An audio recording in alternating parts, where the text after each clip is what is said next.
The Dolphin's Smile, Friend of the River. Rafi and Rekha were children of the Ganga. Rafi's father built boats, strong wooden vessels that smelled of fresh varnish and sawdust. Rekha's father piloted the ferry, a wide, steady boat that chugged across the river, connecting their village of Bhagalpur to the other side. The river was their playground and their school. They knew the moods of the water, from the gentle lapping on a sunny morning to the swirling, muddy currents of the monsoon. Their favorite game was to sit on the edge of Rafi's father's newest boat, trailing their fingers in the cool water and pretending they were fish, darting between the shadows of the larger vessels. One afternoon, as the sun began to dip, painting the sky in shades of orange and purple, they heard a sound. It wasn't the familiar chug of the ferry or the call of a river bird. It was a soft, puffing sound, followed by a frantic splash. They both sat up, their eyes scanning the water. Near a tangle of old fishing nets snagged on a submerged tree branch, they saw it. A sleek, gray body, a long, thin snout, and a desperate thrashing tail. It was a susu, a Ganga River dolphin, and it was in trouble. Rekha's heart hammered against her ribs. "Rafi, it's trapped," she whispered, her voice tight with worry. Rekha grabbed the small walkie-talkie she used to speak with her father on the ferry. "Papa, Papa, a susu is caught in a net near the old mangrove." Her father's voice crackled back, calm and reassuring. Within minutes, they saw his ferry change course, and soon after, a smaller, faster boat from the forest department zipped towards them. A man in a khaki uniform, with a kind face and a serious expression, stepped carefully onto the sandbar. "I'm Bhim Singh, the forest guard," he said, his eyes already fixed on the struggling dolphin. "You two did the right thing by calling for help immediately." With Bhim Singh came a woman with a notebook and a gentle smile. "This is Dr. Aruna Verma," the guard explained. "She's a scientist who studies our river dolphins." Dr. Verma knelt, so she was at eye level with the children. "Our susu is a very special creature," she explained softly, her voice full of warmth. "Unlike dolphins in the ocean, it is almost blind. The river is too muddy to see through, so it uses sound to see." Rafi looked puzzled. "Sound? How can you see with sound?" he asked, completely forgetting to be shy.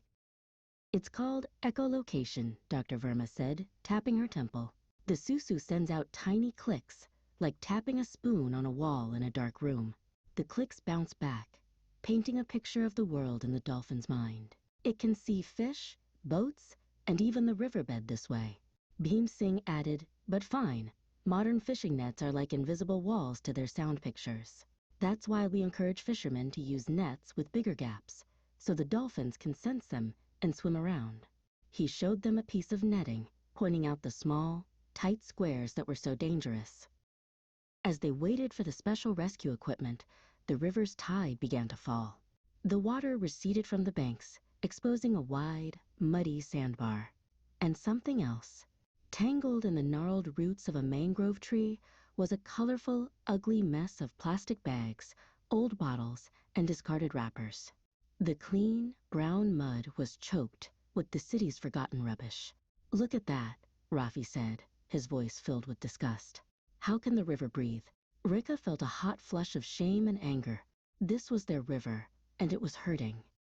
Rekha turned to Rafi, her eyes shining with a new idea.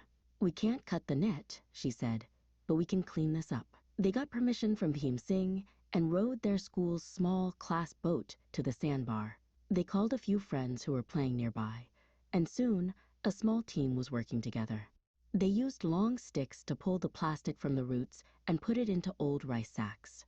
It was smelly, messy work, but with every piece of plastic they removed, they felt like they were helping the trapped dolphin, helping the whole river take a cleaner breath.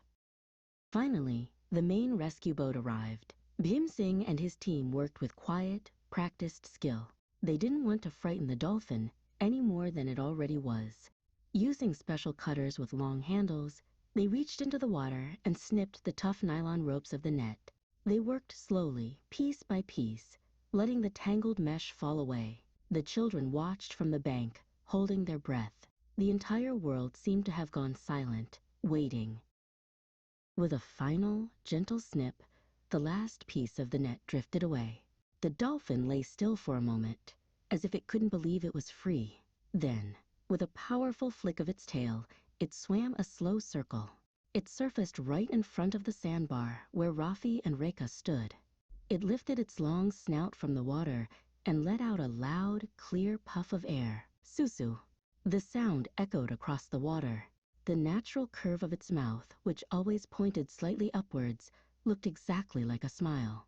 It was a smile of thanks, a smile of freedom. A wave of pure joy washed over the children. The dolphin's rescue changed everything. The story spread through Bhagalpur like a ripple in the water. Rafi's father and the other boatmakers created a special stencil, a simple drawing of a smiling Susu. They began painting these river friends marks only on nets that had the wide, dolphin-safe gaps.